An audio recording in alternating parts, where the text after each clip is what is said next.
I'm not an expert, but like, I don't think you can say this to mentally ill people. It is 12:13 a.m. I have to go to work in the morning. My upstairs neighbors are having a domestic situation. So here we are. Each time the new year rolls around, I like to set some goals for myself. And a lot of times they can be really random things. Like last year, I put that I wanted to eat an oyster, which I did not do. So it's on my list for this year. But sometimes it's more productive things. I put on my list that I wanted to read 12 books in 2025, which I did. I like to take my time, not to say that like I'm bad at it. I might be bad at it, like knowing the pace that I go. There was a point where I was reading, I think I got up to 4 books at the same time. I do have quite a variety of books that I have gone through this year. And I don't have every single book. There are 3, maybe 4. 3 books for sure though. 2 of them I borrowed, so I had to give them back. Another one I loaned out to someone. And then just so you know where I'm coming from.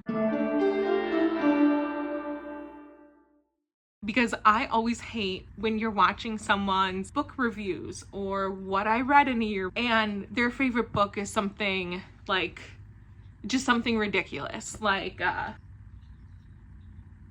unfortunately, I do own this. I bought it at a thrift store like 8 years ago because I thought it was funny. I never read it. If someone ever brought this to me and was like, hey, this is the best book that I've ever read, I'm gonna judge them a little bit. This is my favorite book in the whole world. This is 10 out of 10. Best thing I've ever read. When I was in school, I used to wonder a lot, like, how do all these books that they consider classics get picked? And a lot of times it's just like a white man. If this is not on a reading list in 20 to 30 years, storytelling is so beautiful and so impactful. The character development is amazing. I have not read anything up to this standard in a very long time. So this is the best book I've ever read. This is my baby. The worst book or books I've ever read come from, I will not mention her name. My middle school, high school, teenage reading obsession was the Hunger Games series. That was my entire personality. My favorite book that I had to read for school was The Hatchet. I am going to get into my stack over here. First one is going to be The Invisible Life of Addie LaRue by V.E. Schwab. This woman who essentially runs away from her old life. She ends up essentially being immortal and nobody remembers her. Also ask that question where it's like, what you would do or could do if no one knew who you were and no one remembers you, which there's some cool things in there, but there's also like some trauma with that. This was a really good read. Like, I had fun. It kind of gave me, it was published in 2020, and I don't know if this is the vibes that the author was going for, but I was kind of getting like a 2012 to 2014. I almost pictured like the main character having an infinity scarf with like some tights. That's just like the vibe. Overall, give it like a 4 out of 5 stars. Next, I read the newest installment of the Hunger Games series. So the prequel, Sunrise on the Reaping. Like I mentioned before, I'm a huge Hunger Games nerd. I pre-ordered it. That was one that I read very quickly. And I really liked it. It was one of those books that was just like so devastating. The book is about Haymitch's game. So like, you know what's gonna happen, especially if you've read the previous books. But it does not stop that from being just as devastating. I felt like the first 80 to 90% of the book, I was like, yeah, okay, like this is good. This is a good, fun read. And then I got to the end and I am still emotionally and spiritually, mentally, physically recovering from that. Overall, I would say it's another like 4 out of 5 stars for me. I really liked it. I mean, obviously, if you just dive into that book without reading any of the other books, you're gonna be a little bit lost. If you have been a fan or you have read the other books, then, I mean, you kind of have to read it at this point.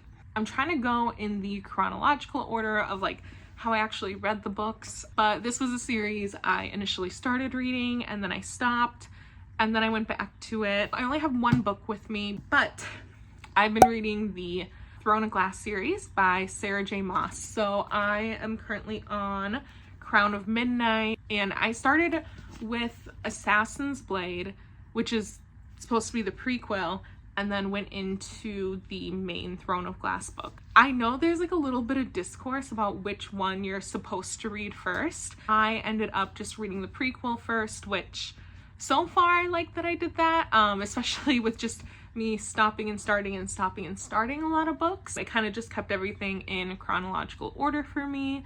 But if you are someone who likes to be emotionally devastated when you read, then I would maybe hold off until, I think you're supposed to read it either after this book or after the next one. But apparently there's supposed to be like a big emotional impact, but I was still just as emotionally devastated as the first one. So far, I like it. I know sometimes Sarah J. Maas and ACOTAR, Throne of Glass, her novels, people either really, really like them or really hate them. So far, I think I like ACOTAR a little bit better. There's not as much fairy smut in this book.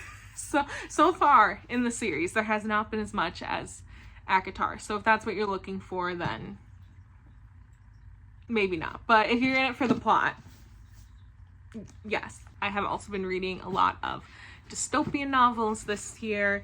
And one of the things is I've also been trying to go back and reread a lot of the books that a lot of other people read growing up in school, but I didn't read. Some of the classics that I just was never required to read.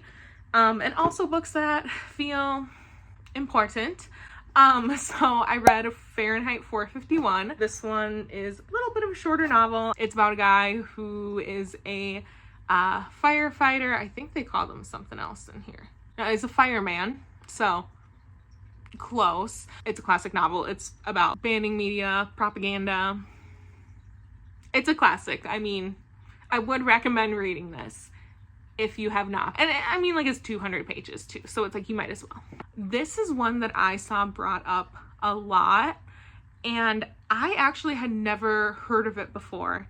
I was kind of looking at books on TikTok, but it is Octavia Butler's Parable of the Sower. And this is maybe I'm gonna say that this is my new favorite book in the dystopian literature realm. It is uncanny. Some of the things in this book and some of the events and the background, and it's basically about this young girl, and she lives in a gated community, and it's just her and her family navigating this post-apocalyptic America. And the things that the author wrote in here, and this book was written, copyright 1993. It kicks off in 2024.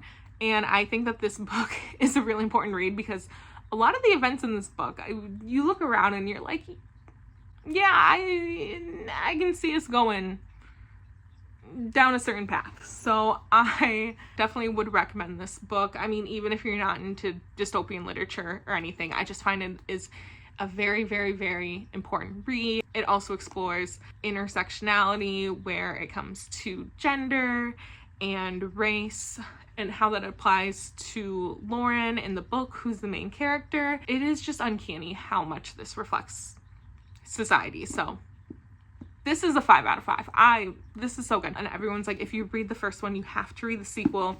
So this year, this is definitely on my TBR. Well, not this one. The sequel is on my TBR. Then getting into summer, my tradition is I like to go to the store and pick up some kind of just fun beach summer read. So this year I decided to go with What Not to Do on Vacation. And as you can see from the cover, this is a very summery book because I just need something that I can throw in my bag to go to the pool or the beach or wherever. I like to read a lot on my paddleboard, and I just need like a lighthearted plot.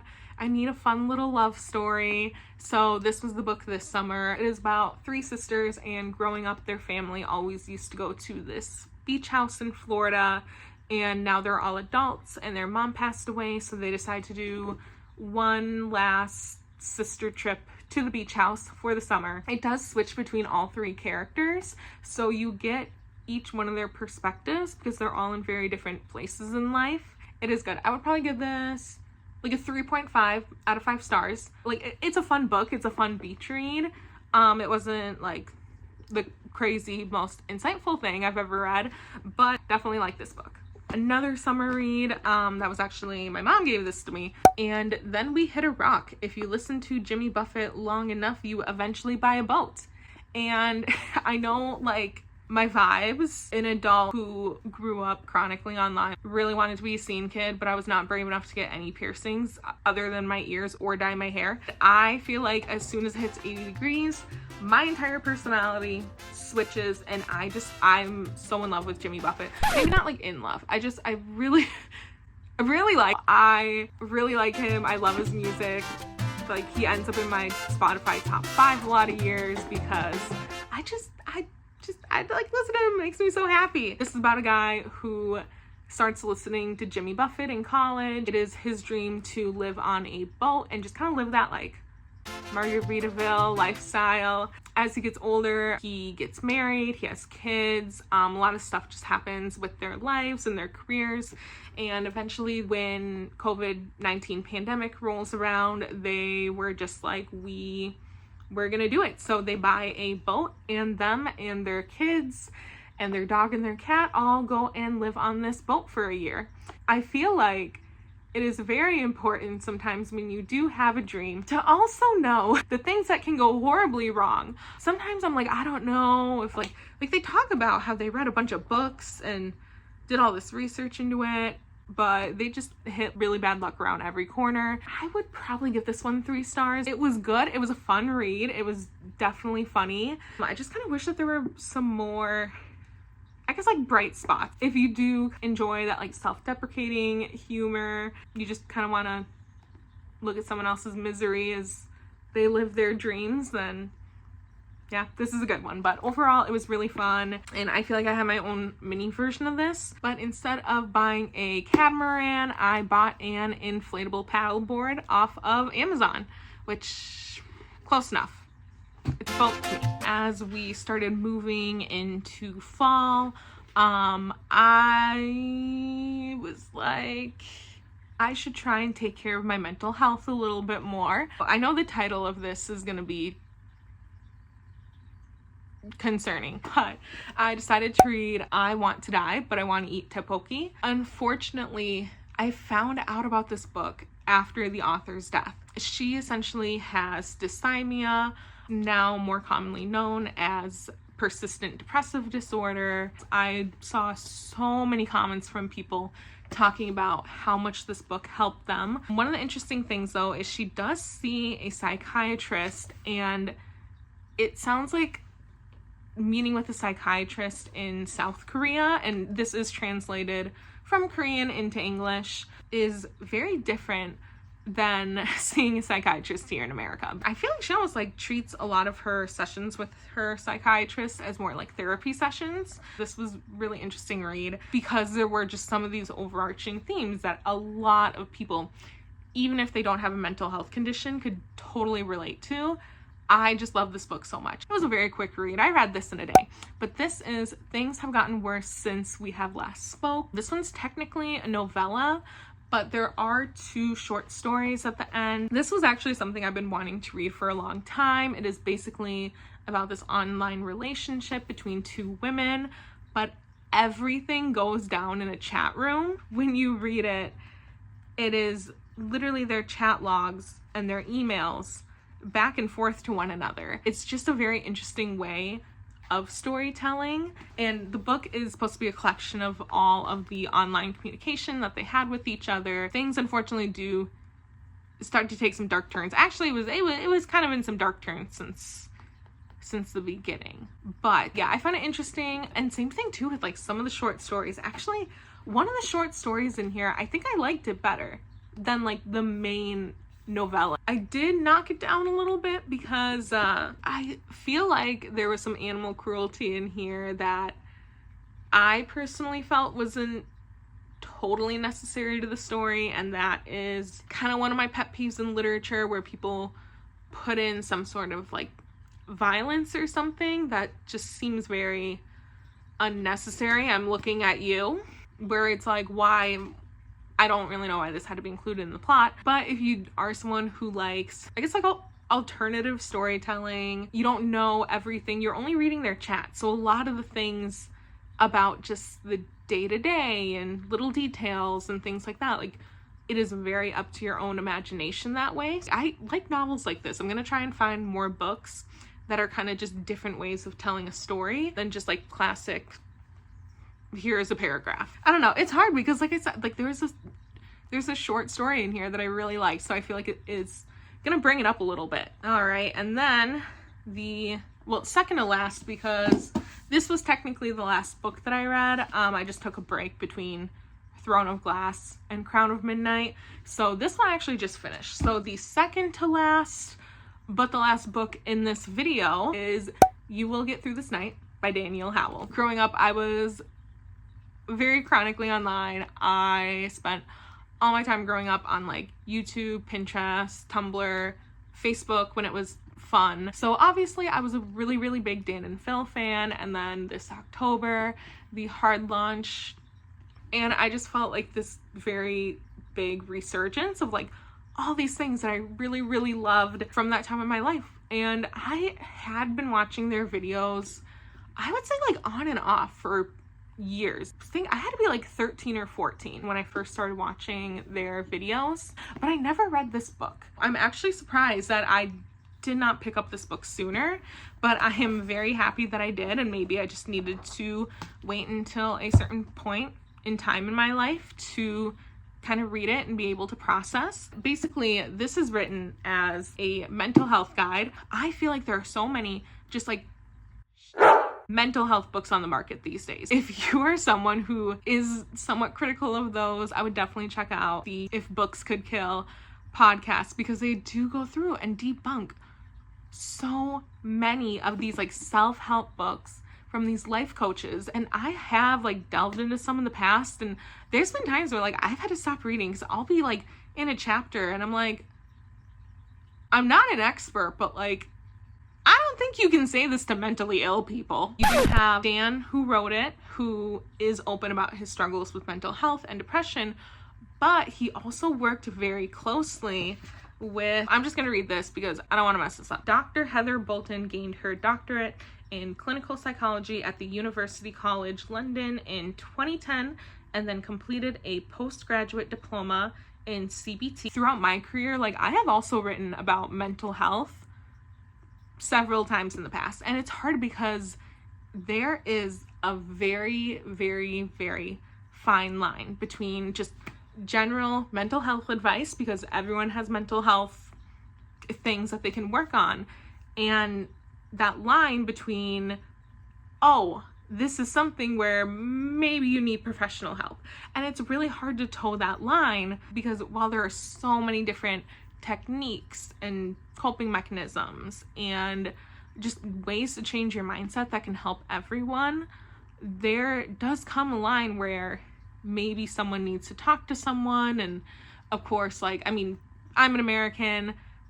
I know how hard like navigating the health system here is, especially when it comes to behavioral health. So it's hard because it's like, it's not always accessible to everyone. So you do want to offer good advice to people who are having struggles, who maybe can't access any kind of help, but also keeping in mind that this book is meant to be a guide for anyone and everyone. I actually found this really helpful. I think a lot of people did look at this book, in all honesty, and like in reviews that I read, and they were like, why is a YouTuber writing a mental health book? And I saw a lot of criticism, but some of that I'm like, I don't think people actually read the book. So I really, really appreciate the fact that he worked with not one, but several experts on it. So you get that humor, you get some anecdotes. You also know that the advice that you're getting is vetted by professionals and has gone through reviews, because there's so much bad advice. Oh my goodness. Even yesterday before I filmed this, I was like, oh, I'm having this emotion. I don't really know what to do with this emotion. And it was in the book, and I was like, oh, that's good, because you forget stuff. Even if you go through years of therapy, sometimes you forget it. You need a little reminder. 5 out of 5. And I don't know if I'm putting this in the video. In addition to all of these, I also read an absolutely harrowing 96,000 word fanfic on AO3. I'm not reviewing it. I am not putting, but it was really good. But I'm gonna count that as like an unofficial 13th book, because I know, like, it's not really a book. It was beautifully written. There was a typo in every sentence, just adds a little spice to it. It was beautiful writing. It was unfinished, and I'm about to send a DM to the author, just begging her to finish it, because it was good. It was good. I will not be talking about it, but just know I was here. Just know I was here, and there was a 13th.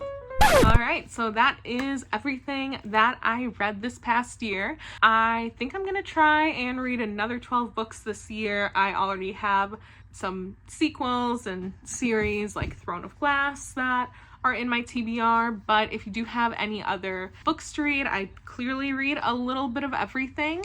So yeah, if you have any suggestions, just let me know. Otherwise, thank you so much for watching, and remember to hit that subscribe button, give me a like, comment down below. Let me know what books you read this year, what your favorites were, what your flops were, and yeah, thank you so much for watching.